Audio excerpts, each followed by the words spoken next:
अस्सलाम वालेकुम। तो वेलकम है आप लोगों का एम रात चैनल में। आज हम 3 चीज़ों पर बात करने जा रहे हैं। पहला, ईरान रशिया के साथ-साथ यूक्रेन को भी असला प्रोवाइड कर रहा है। इसकी कुछ नई तस्वीर निकल कर सामने आई हैं, जो कि बहुत शॉकिंग है और इससे लगता है कि ईरान उल्टा डबल गेम खेल रहा है।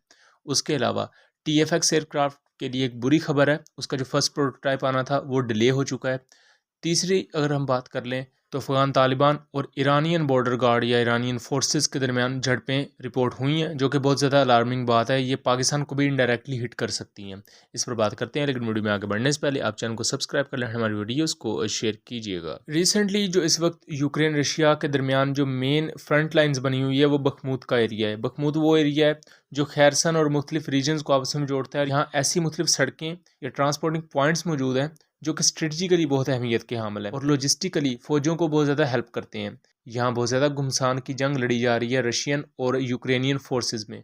यहाँ कुछ नई तस्वीर निकल कर सामने आई और यहाँ जो चीज़ बहुत ज़्यादा शॉकिंग और सरप्राइजिंग थी वो ये कि यूक्रेन के पास ईरान के बने हुए HM16 और M48 Iranian made motor shells हैं। ये 120 mm के मोटर शेल्स होते हैं। ये artillery based motor shells basically Iran की डिफेंस इंडस्ट्रीज बनाती है और ये यूक्रेन यूज़ कर रहा है। हम जानते हैं कि ईरान खुल्लम खुल्ला रशिया को सपोर्ट करता है। रशिया को ईरान ने अपने कामिकाजी ड्रोन्स दिए, शाहिद 136, उसके अलावा बैलिस्टिक मिसाइल्स तक दिए, जिनमें फतेह 110 मिसाइल भी आता है। ये वो तमाम चीज़ें जो ईरान ने की और उसके बदले रशिया इनको SU-35 दे रहा है। लेकिन यहाँ जो डबल गेम देखने में आ रही है कि ईरान रूस को तो असला दे ही रहा है, लेकिन दूसरी तरफ वो यूक्रेन को भी असला दे रहा है।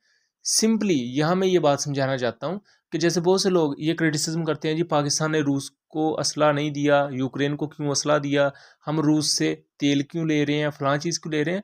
So this is not how it works. Basically जो जियो पॉलिटिक्स होती है वो मल्टी डायमेंशनल होती है। कोई भी मुल्क इतना बेवकूफ़ नहीं होता कि वो एक दूसरे मुल्क के साथ तल्लुकात की बुनियाद पर अपने तल्लुकात ख़राब कर लेगा। जैसा कि हमारे अमेरिका के साथ भी तल्लुकात हैं, हमारे चाइना के साथ भी तल्लुकात हैं। इसका मतलब ये नहीं होता कि कोई सास बहू की लड़ाई है जिसकी वजह से कोई दोनों कंट्रीज़ एक दूसरे से नाराज़ हो जाएंगे, नहीं जी हम में से किसी एक को चूज़ करो, ऐसा नहीं होता। हर मुल्क ने अपना इंटरेस्ट देखना होता है। उसके बाद दूसरी बात करें तो TFX प्रोग्राम के लिए एक बुरी खबर है। रिपोर्ट के मुताबिक जो पहला प्रोटोटाइप था TFX एयरक्राफ्ट का वो रोल आउट होना था 18 मार्च 2023 को, लेकिन हम जानते हैं कि रिसेंट अर्थक्वेक आया, जल्जला आया बहुत ही ख़तरनाक टर्की और सीरिया में, और उसमें 10,000 से ज़्यादा लोग की शहादतें हुई हैं।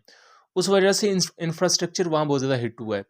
इस तमाम ट्रेजिडी में जो TFX प्रोग्राम है वो थोड़ा सा लेट हो चुका है। जो फर्स्ट प्रोटोटाइप का जो रोल आउट था वो एक गैर मुअय्यना मुद्दत तक डिले किया जा चुका है। हमें नहीं पता फर्स्ट प्रोटोटाइप कितना लेट हुआ है, 2 महीने, 3 महीने, 4 महीने, बट वो डिले हुआ है। ये अभी तक कंफर्म मालूमात आई हैं। लेकिन अभी भी कुछ टर्किश सोर्सेज ये कह रहे हैं कि 18 मार्च तक हमें वेट करना चाहिए। हो सकता है Turkish TFX 5th generation platform का फर्स्ट प्रोटोटाइप रोल आउट कर दिया जाए। यहाँ मैं वाजे करता चलूँ, ये ब्लॉक 0 स्टैंडर्ड का प्रोटोटाइप होगा, इसमें इंटरनल बेस नहीं होंगी, मतलब कि एक 4.5 जनरेशन का एयरक्राफ्ट। जो असल 5th जनरेशन एयरक्राफ्ट वाला TFX प्रोटोटाइप होगा वो 2025-2026 तक आएगा और इसकी जो इंडक्शन है वो 2028 से 2029 के दरमियान बताई जा रही है।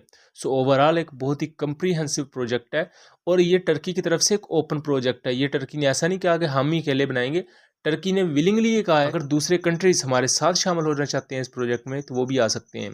पाकिस्तान के बारे में इस वक्त बातें चल रही हैं कि पाकिस्तान मुस्तकबिल में से कंसीडर कर सकता है, और मुख्तलिफ ओसन रिपोर्ट के मुताबिक हम 2 तरह के 5th जनरेशन एयरक्राफ्ट इस्तेमाल करेंगे।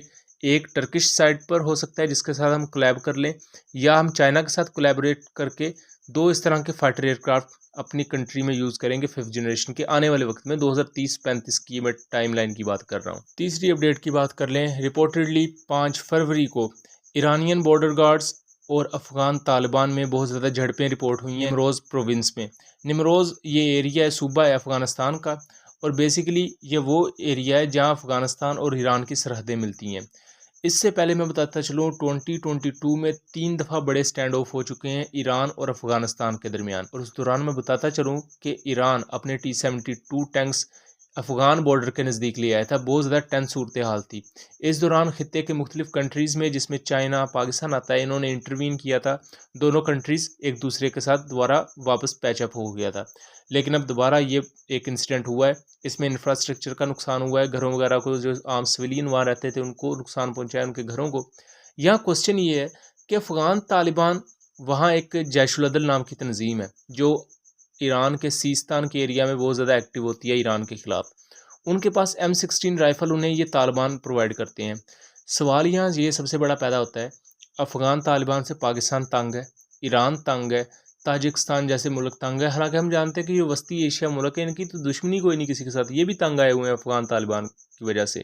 यहाँ ISKP जैसी तंज़ीमें बहुत ज़्यादा सर उठा चुकी हैं। वहाँ सिविलियंस की शहादतें रिपोर्ट होती हैं, क्योंकि ISKP जैसी जो तंज़ीमें हैं, ये ताजिक बरादरी के मुसलमानों की शहादतों में मुलव्वस हैं। और अब तालिबान, ना सिर्फ पाकिस्तान के साथ भी तालिबान का रवैया कोई अच्छा नहीं है। TTP को हमने कहा था कि आप इसको लगाम डालें, तालिबान वो भी नहीं रोक पा रहे। दूसरी तरफ अब ईरान के साथ भी इनकी लड़ाई है। तो तालिबान गवर्नमेंट को यह देखना होगा कि वो इस तरह पाकिस्तान या ईरान जैसी कंट्रीज़ के साथ नहीं लड़ सकती, ये उन्हें बात समझनी होगी। वो अमेरिका था और इन्होंने कोई अमेरिका को नहीं हराया, बल्कि अपनी अफ़गान आर्मी को हरा के, जो कि ट्रेन भी नहीं थी, उसे हरा के ये पावर में आ गए थे। अमेरिका तो एक किस्म का तमाशाई था उस दौरान, वो आराम से चला गया, नुकसान अफ़गानियों का ही हुआ था। सो इस मिथ से निकल आना चाहिए कि इन्होंने कोई अमेरिका को हरा दिया था और ये अब उसी मिथ में कोई ईरान के साथ पंगे ले रहे हैं या पाकिस्तान के साथ लड़ाई ले रहे हैं। सो अल्टीमेटली ये अफ़गान तालिबान को बहुत बुरा हिट करेगा, क्योंकि हर मुल्क की ना एक लिमिट होती है या उसकी एक सोवरेनिटी होती है। जब बात उसकी सोवरेनिटी पर आ जाती है, तो फिर वो मुल्क बड़े से बड़ा कदम उठाने से भी नहीं डरता। सो उम्मीद करता हूँ चीज़ें क्लियर रही होंगी। मिलेंगे अगली वीडियो में, तब तक के लिए अल्लाह हाफ़िज़।